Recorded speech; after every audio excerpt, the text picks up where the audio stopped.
মাত্র 2 বছর আগে আমি এ বাড়িতে নতুন বউ হয়ে আসি। আমার স্বামী, শ্বশুর শাশুড়ি ও এক দেবর, এই নিয়ে আমাদের সংসারে প্রচন্ড অভাব ছিল। তাই আমি শুরু থেকে খুব মনোযোগী ছিলাম। অল্প দিনে আমার মাত্র 2টা হাঁস থেকে 100টি হাঁসের একটা ছোট্ট খামার হয়ে যায়। আমার অক্লান্ত পরিশ্রমের ফলে ভেড়া আর ছাগলের সংখ্যাও বৃদ্ধি পেতে থাকে। সারাদিন হাঁস, মুরগি ও ছাগলের যত্ন আমি করার পর রাতে 3-4 ঘন্টা টুপি সেলাই করতাম। দ্রুতই আমাদের সংসারে শ্রী বৃদ্ধি করতে লাগলো, আর অপরদিকে আমার শরীরের শ্রী নষ্ট হতে লাগলো। সারাদিন কাজকর্মে থাকার ফলে আমার পোশাক আশাকের দিকেও নজর থাকতো কম। আমার স্বামীও সারাদিন পরিশ্রম করত, তবে তার একটু খারাপ অভ্যাস ছিল, আর তা হলো তাস খেলা।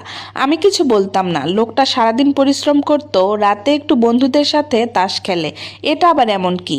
ইদানিং সংসারে সচ্ছলতা আসার পর তিনি এ খেলা আরো বাড়িয়েছেন। আমি মাঝে মাঝে অভিমান করলেও মুখ বুঝে মেনে নিতাম। আমার শাশুড়িও বলতো, আমার ছেলেটা ছোটবেলা থেকে অনেক পরিশ্রম করেছে, ওকে কিছু বলো না। কিন্তু একদিন যেটা হলো তাতে আর মুখ বুঝে চুপ থাকতে পারলাম না। রাতে বাড়ির দরজা খুলেই দেখি আমার স্বামীর পাশে একটা 20 বছর বয়সী মেয়ে দাঁড়িয়ে। আমি তাকে কিছু জিজ্ঞাসা করতে না করতে স্বামী বলল, এই মেয়েটাকে নাকি তিনি বিয়ে করেছেন, আর আজ থেকে এ বাড়িতেই থাকবে।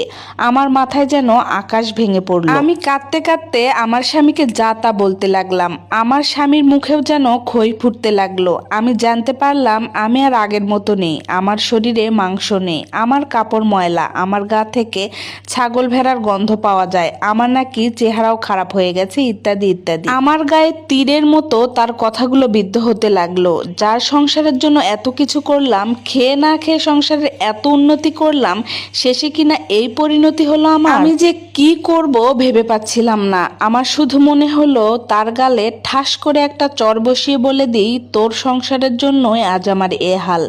এরপর আমি ওই রাতে সবকিছু ছেড়ে বাবার বাড়ি চলে আসি। এর মাত্র 2 মাস পরই আমার স্বামী আমাকে নিতে আসে। শুনি যে ওই মেয়ে নাকি তাদের 2 লাখ ক্যাশ টাকা নিয়ে পালিয়েছে।